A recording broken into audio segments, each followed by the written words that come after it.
so much, Katie. There is a question on overcoming challenges when working in more conservative contexts. So the question is, how do you overcome these challenges when working in these conservative countries where reproductive rights may be a controversial topic? How do you go about doing it? What kind of partners do you form? Sure, absolutely. So I think one thing that's really important is I am the face of this work right now for the World Abortion Laws Map and some of the work that the center does. But our staff who are based across the globe are really not only the face behind the work, but also the strategy and the vision behind the work in the different countries that we work in. So either our staff or the local partners that we're working with are always the ones who are best positioned to tell us, what is the best approach to this work, what are the strategic entry points, and what are the most pressing concerns for the populations that we're serving.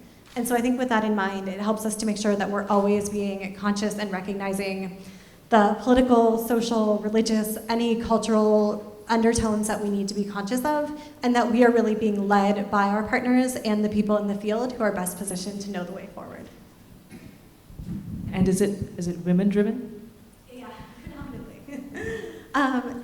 Yeah, so most of our partners that we work with and most of our staff are generally women. It's also really important that we have the voices of men at the table. I think a lot of, depending on the country that we're working in, and even in countries that we don't necessarily think of as being highly patriarchal, there still is a dynamic that we all live within where men still are often in positions of power and where we do still need them to be champions for this work as well. But predominantly our work is led by women in the field. The next question we have relates to stigma against abortion, how you overcome that.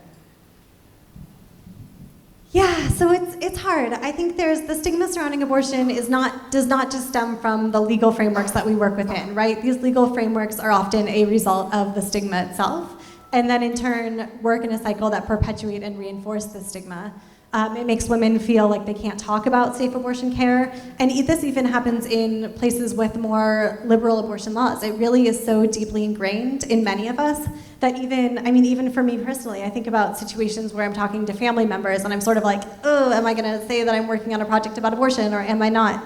So I think it's really something that we are always up against and that we're always trying to fight against. And I think the best advice that I can give is the more that we're willing to talk about this as a fundamental aspect of women's reproductive health care and of healthcare more broadly, the more able people are, I think, to understand this as not something that's different or that's outside the norm, but as really a part of women's lived experiences.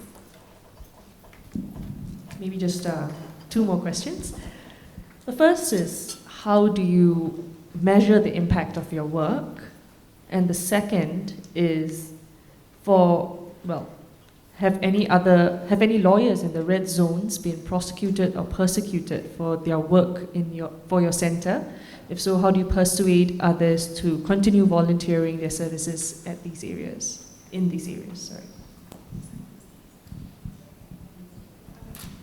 For the question on measuring the impact of our work, I think this is always really challenging. So we collect metrics on tools that we put out, like the map itself. I can say we know that we've had over 100,000 site visits to the map since we relaunched it in June, 25,000 of which were in the past month. So we can look at small metrics like that, but those don't bring us to the long-term impact of this work more broadly. And so I think within any organization that's doing social justice work, you always have to be comfortable with the fact that you live within an ecosystem and that it's never doing this type of work and doing impact litigation and doing law and policy reform. It never is that doing X leads to Y. It always is that there is a series of inputs and then you can try to look at how these all contribute to the ultimate outcome that you're trying to achieve. And I think we have to be comfortable with that, right? In some ways we have to be comfortable with just knowing that we're never going to be able to attribute any big law or policy change to one individual cause. And that's okay, that we can still look at the impacts of the smaller inputs that we have and think about, did this work towards advancing the needle? For the question about prosecution, we have not seen prosecutions of lawyers that we work with.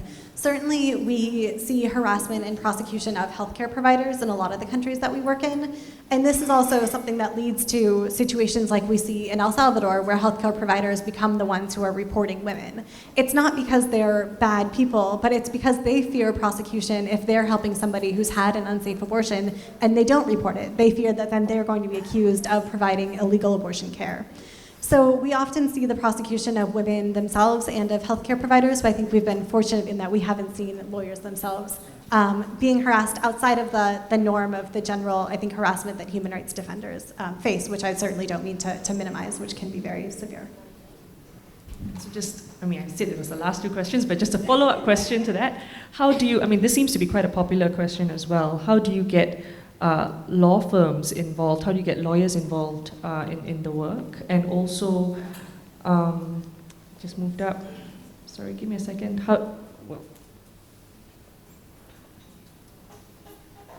It's not there anymore. For civil society groups who may be interested in looking strategically at how they can use lawyers to support their work, how would you suggest they get started or get law firms interested?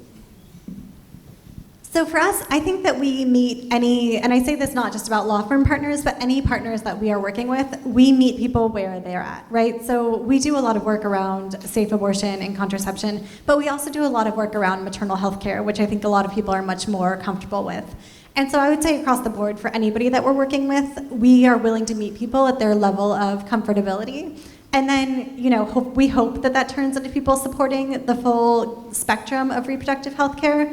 But we also are appreciative of the pro bono support that we get across the board. So we are definitely, I think, flexible in thinking about where people can contribute and what that looks like. For civil society organizations looking to build up pro bono support, I think one thing that I definitely grapple with, and that I think even for newer program staff coming into the center that I end up working with them a lot on, is actually defining the scope of pro bono projects and really understanding what you want to get out of it. And I think that can be challenging and is really important, I think, for engaging firms and helping firms to understand what you're trying to achieve and getting that type of commitment. So I think really thinking about and being able to package what the added value is of the pro bono legal services and what it will actually look like for a firm to be providing those services. So thinking about the level of commitment, whether it's research, the time frame, and having all of that really kind of worked through, I think is really important for starting to engage firms around this work. Thank you, Katie.